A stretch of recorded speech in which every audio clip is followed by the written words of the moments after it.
The uninformed public usually attributes Undertaker's 30-plus years of wrestling success to the supernatural world, but the scientists here at Lucha Labs have discovered something truly startling. The Undertaker's legendary career is really due to his blood composition.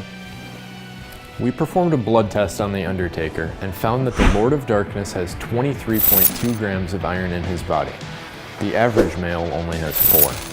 This influx of blood iron is a condition called hemochromatosis and is the result of Undertaker's birthplace, Death Valley, the lowest point in North America.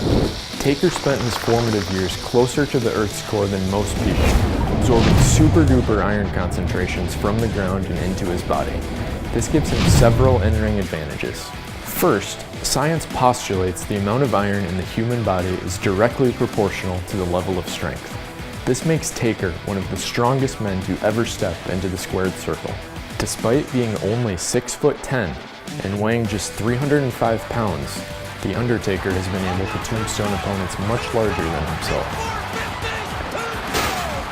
The Undertaker's eye roll and throat slashing motion before the tombstone localizes all the iron from his body into his arms. This gives him extra power for impaling his opponent's head into the mat, which renders their olfactory glands temporarily useless. This is why it's nearly impossible to kick out of a tombstone. In fact, the tombstone is so dangerous that The Undertaker finishes the move by folding his opponent's arms over their chest. He then pushes down on the solar plexus. This version of CPR ensures his opponent's survival. Iron has another important advantage. Its electron configuration can easily be magnetized. Paul Bearer, manager and father figure to The Undertaker, carried an urn to the ring. And he delivers it! No one has ever gotten up from 2 DDTs. When held in Undertaker's general direction, the urn attracted the iron in Taker's blood via a strong magnetic field that made Taker sit up from his opponent's devastating moves. God, he's not human. And The Undertaker sits up. He's back on his feet. Look at this. But Paul Bearer holding the urn high, transferring the power from the urn into the body of the Undertaker. Undertaker replaced the urn with a large motorcycle during the latter half of his career, reasoning that a larger magnet would create a larger magnetic field, and thus, more power.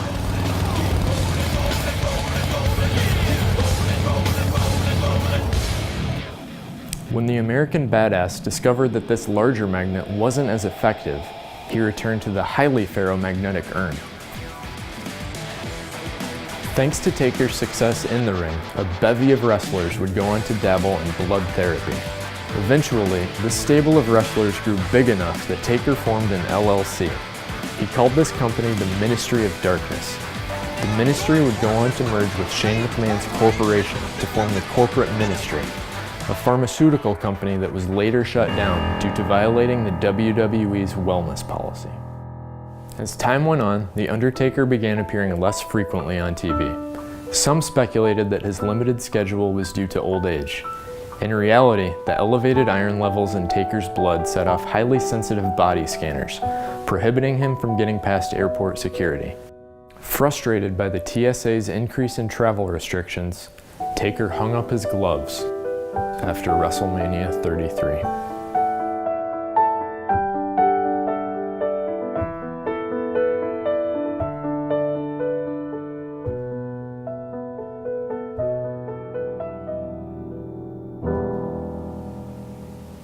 Click on the link here to review more data analysis from Lucha Labs. If you haven't already subscribed to the channel, please click on the button below. And if you have already subscribed, thank you for supporting the sciences.